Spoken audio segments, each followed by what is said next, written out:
Life wasn't a piece of cake for me, never had been.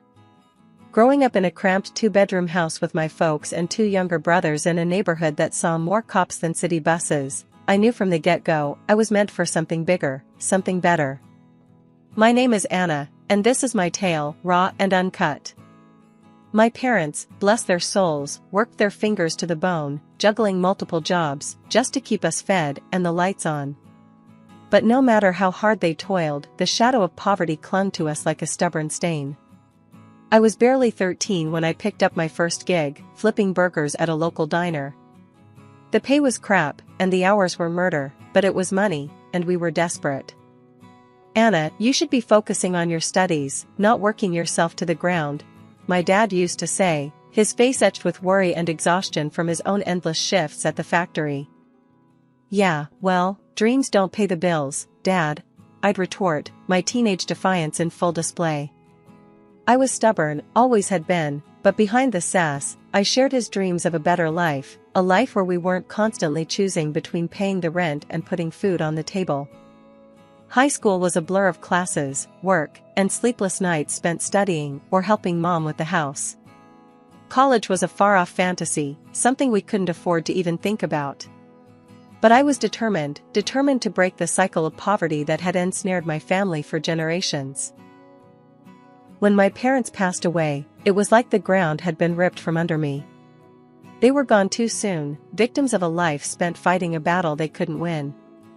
I was 19, suddenly the head of our little family, and more determined than ever. I doubled down on work, saving every penny, sacrificing sleep, social life, anything that wasn't essential.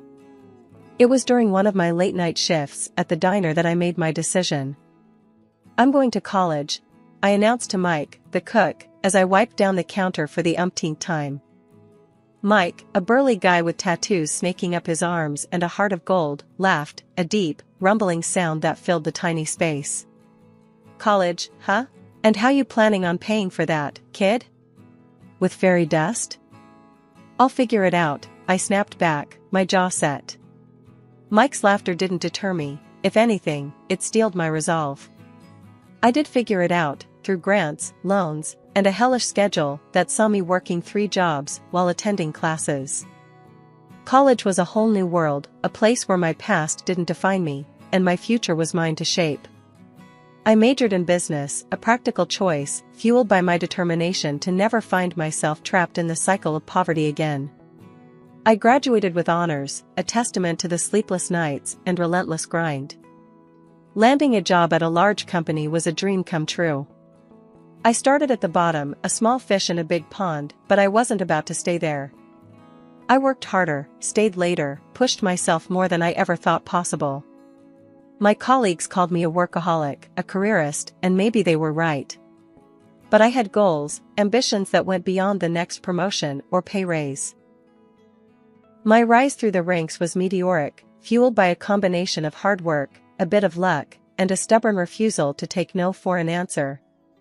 By the time I hit 30, I was the assistant head of the company, a position that came with a nice office, a hefty paycheck, and a sense of achievement that was almost addictive. "You're never gonna find a man if you keep this up, Anna," my friend Jess teased me one evening over drinks. Jess was the opposite of me in many ways, carefree and spontaneous, with a string of failed relationships and a job she didn't take too seriously. "Who says I'm looking for one?" I shot back, rolling my eyes. The truth was, between my job and my responsibilities at home, I didn't have time for a relationship, much less the energy to deal with the drama that seemed to accompany them. The night Jess dragged me to that party changed everything. I was standing awkwardly at the edge of the room, nursing a drink I had no intention of finishing, when he walked in. Tom. Even now, just thinking about that moment sends a thrill through me. He had this easy confidence about him, a smile that lit up the room. Jess nudged me, whispering, "That's him. That's the guy I was telling you about." I rolled my eyes, ready to dismiss her matchmaking attempt, but then our eyes met, and something clicked. I'm not one for fairy tales or love at first sight nonsense, but with Tom, it was different. "Hey, you're Anna, right? Jess has told me a lot about you," he said, walking over with a grin that I found infectious. Hope she didn't scare you off, I shot back, surprising myself with how at ease I felt around him. We hit it off immediately, delving into a conversation that ranged from the mundane to the philosophical. He was smart, funny, and didn't seem to mind my sarcastic humor. Before we knew it, the party was winding down, and we were the last two people still engrossed in conversation. "I should get your number," Tom said, a hint of shyness creeping into his voice. "I mean, if you want to continue this conversation another time." "Sure, why not?" I replied, trying to play it cool as I typed my number into his phone. He did the same with mine, and we parted ways with the promise of a future hangout. After that night, nothing was the same. Tom and I hit it off instantly, bonding over our mutual disdain for small talk and our shared ambition. He worked in tech, a sector booming with possibilities and just as demanding as mine. Our first date wasn't your typical dinner and a movie. We spent it at a 24-hour diner, talking until the sun peeked over the horizon. "You're not like other women, are you?" Tom asked, his eyes studying me over his third cup of coffee. "And what's that supposed to mean?" I retorted, raising an eyebrow. My guard was up. I had heard variations of this line before, and it usually meant trouble. "It's a compliment, Anna. You're driven, fierce. You know what you want. It's refreshing," he clarified, his tone sincere. I was taken aback, not used to receiving genuine compliments that didn't have an ulterior motive. Our relationship progressed quickly from there. Tom was different from anyone I'd ever dated. He didn't expect me to play the doting girlfriend, to cook dinners, or keep a spotless house. He valued my ambition, encouraged it even. When I had to stay late at work or bring work home, he didn't complain. More often than not, I'd come home to find that he'd ordered in or cooked something himself. "Anna, I don't need you to be a housewife. I just need you to be you," Tom said one evening, as we sat on the couch, surrounded by takeout boxes. It was the first time someone had said something like that to me, and it struck a chord deep within. My friends noticed the change in me. Jess, always the first to comment on my love life or lack thereof, was the most vocal. "What has Tom done with Anna?" she joked one evening when we met for drinks. "You're glowing, and I haven't seen you touch your phone once." "He's different," I admitted, feeling a smile spread across my face, just thinking about him. When Tom proposed, it was out of the blue, at least for me. We were walking in the park, a rare day off for both of us. I was rambling on about a new project at work, excited about the challenges it presented. Without warning, Tom stopped walking, turning to face me with a seriousness I hadn't seen before. "Anna, I love you. I love your passion, your drive, your relentless pursuit of what sets your soul on fire. I don't want to spend another day without you by my side. Will you marry me?" he asked, pulling out a ring. I was speechless, which for me, was a rarity. "Are you sure? I mean, I'm a handful. I work a lot, I'm not the best at this domestic stuff." "Anna, stop," Tom interrupted, a soft laugh escaping him. "I'm not asking you to be anything other than who you are. That's the woman I fell in love with. That's the woman I want to marry." So, I said yes. It felt right, like everything in my life had been leading me to this moment. Marrying Tom was the easiest decision I ever made, but dealing with his mother, well, that was a whole different ball game. From the get-go, it was clear she had reservations about me. Not the kind you could easily brush off either. These were the deep-seated, "I've got my eye on you" kind. The first time I met her, it was awkward. We were at Tom's family home for dinner. His mom, Mrs. Thompson, was a petite woman with sharp eyes that missed nothing. The house was immaculate, the kind of clean that made you nervous to touch anything. She greeted me with a tight smile, her handshake firm, her eyes scanning me like I was a puzzle she was determined to solve. "Anna, is it? I've heard a lot about you," she said, her voice carrying an edge that was hard to place. "All good, I hope," I replied, trying to keep the mood light. "We'll see," she said, her smile not reaching her eyes. That should have been my first clue. Dinner was an exercise in patience. Mrs. Thompson had prepared a feast, but it felt more like an interrogation than a meal. She asked about my job, my family, my intentions with Tom, each question loaded like a cannon, ready to fire. "You work a lot, don't you, Anna?" she asked, passing me the salad. "I do, but I love my job. It's very fulfilling," I responded, trying to sound confident. "And what about when you have children? Who will take care of them if you're always working?" she pressed, her gaze fixed on me. Tom jumped in, trying to deflect the tension. "Mom, Anna's career is important to her, just like yours was to you." Mrs. Thompson huffed, clearly not pleased with the comparison. "I was always there for my children. A mother's place is with her family." The dinner dragged on, with Mrs. Thompson making veiled comments about traditional family roles and the importance of a woman being present in the home. It was exhausting, trying to defend my life choices to a woman who had already judged me. After we left, Tom was apologetic. "I'm sorry, Anna. I know she can be a bit much." "A bit?" I laughed, despite the tension. "She makes the Spanish Inquisition look like a casual chat." Tom sighed, running a hand through his hair. "I know she's tough, but she's just protective. She'll come around." But as time went on, it became clear Mrs. Thompson had no intention of coming around. Every visit was a minefield. Comments about my cooking, my career, even the way I dressed. It was like she had a checklist of everything a proper wife should be, and I was failing miserably. Mrs. Thompson's disapproval of me never wavered, not through any of our attempts to win her over or any compromises we tried to make. Her disdain was like a constant chill, impossible to ignore. But in the end, Tom and I got married, despite her cold disapproval. Our wedding was a modest ceremony, just how we wanted it, but throughout it all, Mrs. Thompson stood off to the side, her face as stony as ever.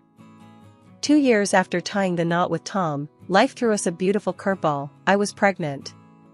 The news brought us joy we hadn't imagined, but it also ramped up the tension with Mrs. Thompson, Tom's mom, to levels I didn't think were possible. With the pregnancy, I decided to work from home, a move my boss was surprisingly cool about. This arrangement, however, seemed to put me under a magnifying glass in Mrs. Thompson's eyes, giving her more ammo to criticize my every move. "You're still glued to that computer? Shouldn't you be resting or, I don't know, knitting something for the baby?" Mrs. Thompson's voice was laced with that familiar disapproval as she walked into our living room uninvited, as had become her habit. "I'm perfectly capable of managing my work and taking care of myself, thank you very much," I snapped back, frustration bubbling inside me.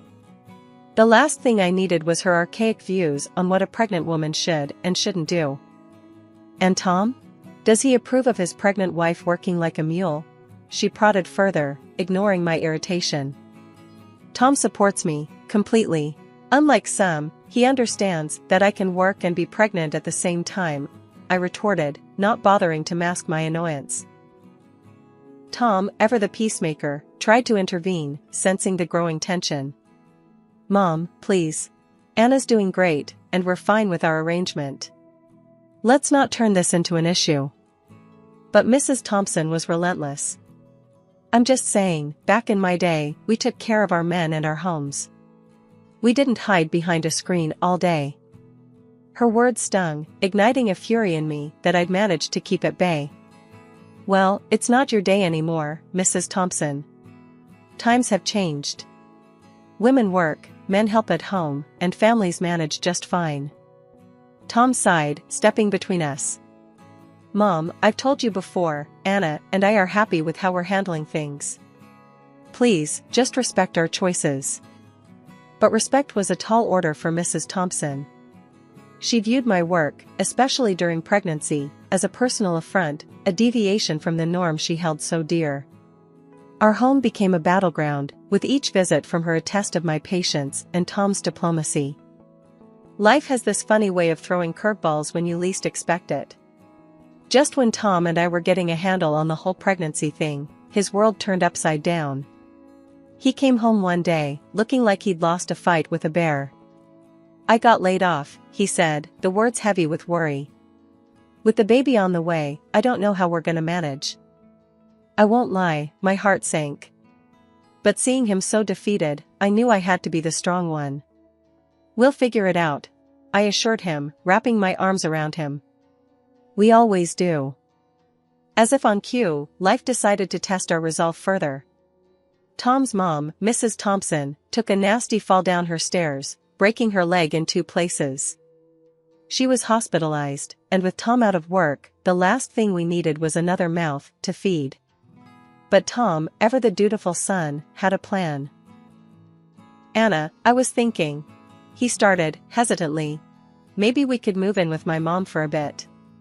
It'll save us on rent, and we can look after her while she recovers.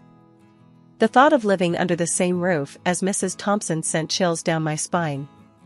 But looking at our finances, and with a baby on the way, it made sense. Okay, I agreed, albeit reluctantly.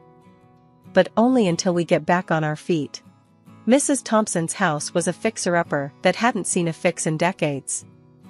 The plan was to stay there, help her out, save some money, and then move into a place of our own, somewhere close to a good school, somewhere we could start fresh.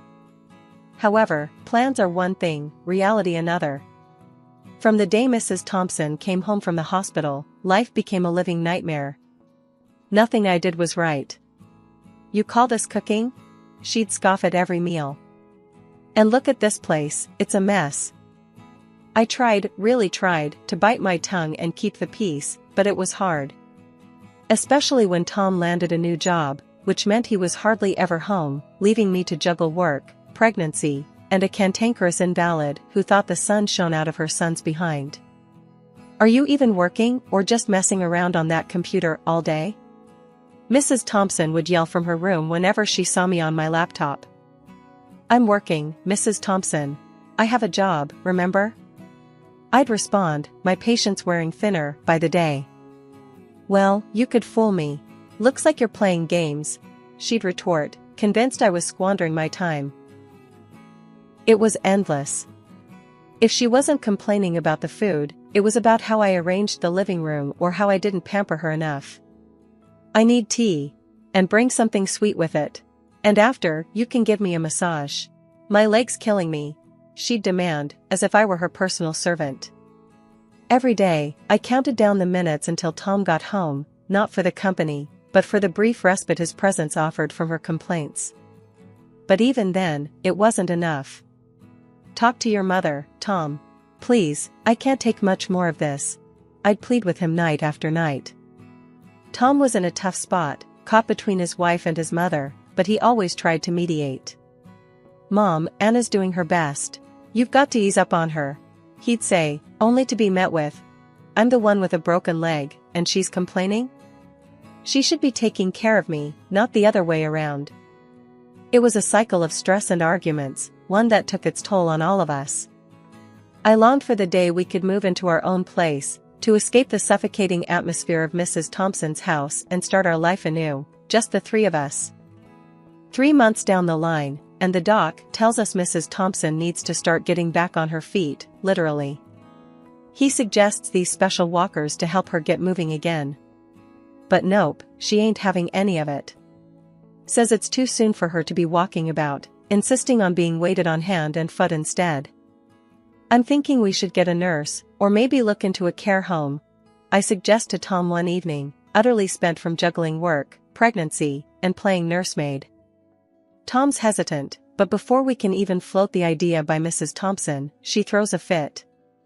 I'm not leaving my home or being looked after by strangers, she screeches when she overhears us. Things only spiral from there.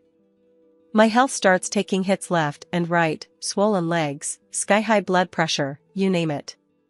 One afternoon, I'm trying to work from bed, trying to keep my stress levels in check, when I hear shuffling in the hallway.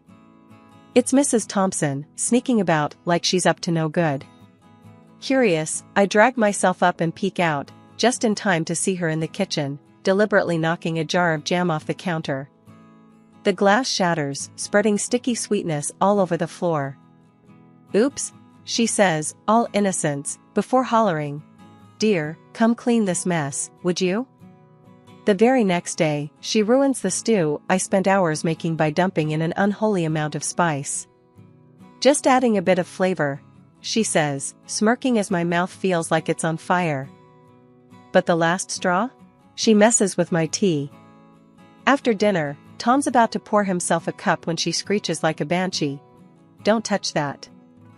It turned out, she laced it with laxatives, a nasty lesson for not spending enough time in the kitchen. Tom's livid. "This is beyond the pale, Mom. You could have heard Anna and the baby." She just shouted back, telling us to pack up and leave if we're so unhappy. So, that's exactly what we do. We found a small apartment close to where we'd been eyeing a house to buy and move out. A couple of days after leaving Mrs. Thompson's house, Tom and I got the ball rolling on getting our own place. We managed to sort out the paperwork and made the first payment on a house that felt like a dream come true. It was a modest place, but it was ours, a sanctuary from the storms we'd weathered. With me being 9 months pregnant and all, we decided to take it easy on setting up the house. Just being there, in our own space, was enough to make us both grin like fools. Tom was beside me, his hand resting gently on my belly, as we talked about the future, about how different our kids' life would be in this new home. "Can you believe it? We're actually here," I said, looking around the empty living room, imagining it filled with laughter and love. "I know, babe. It's all starting to feel real," Tom replied, his voice thick with emotion. 2 weeks flew by in a blur of unpacking boxes and late-night cravings until one night, the real adventure began. I felt a sharp pain and knew it was time. "Tom," I gasped. "It's happening." He was by my side in an instant, panic and excitement warring in his eyes. Okay, let's get you to the hospital. Everything's gonna be alright," he said, more to himself than to me. At the hospital, as I was dealing with contractions, Tom's phone rang. His face went pale when he saw who it was. "It's about my mom," he muttered after the call. "She's in the hospital again, hip fracture. She's asking for me." For a moment, I saw the conflict in his eyes, torn between his mother and being there for the birth of our child. But then, he made his choice. "She'll have to wait," he said firmly, his hand squeezing mine. "I'm not leaving you. Not now." That decision, to stand by me and our child in those crucial moments, it meant everything. It wasn't just about being physically present, it was about showing where his priorities lay, about choosing us over the guilt and manipulation that had clouded so much of our lives. In those hours, as we welcomed our little one into the world, everything else fell away. The struggles with Mrs. Thompson, the uncertainties about our future, they all seemed to shrink in the face of this new life we'd brought into the world. Finally back in our new home, me, Tom, and our little bundle felt like we could start fresh, really begin our lives as a family. It was a peace I hadn't felt in months, maybe even years. That peace, though, got tested about a week later. Tom got a call from his mom. I overheard bits and pieces, the tension in his voice a clear sign of what was coming.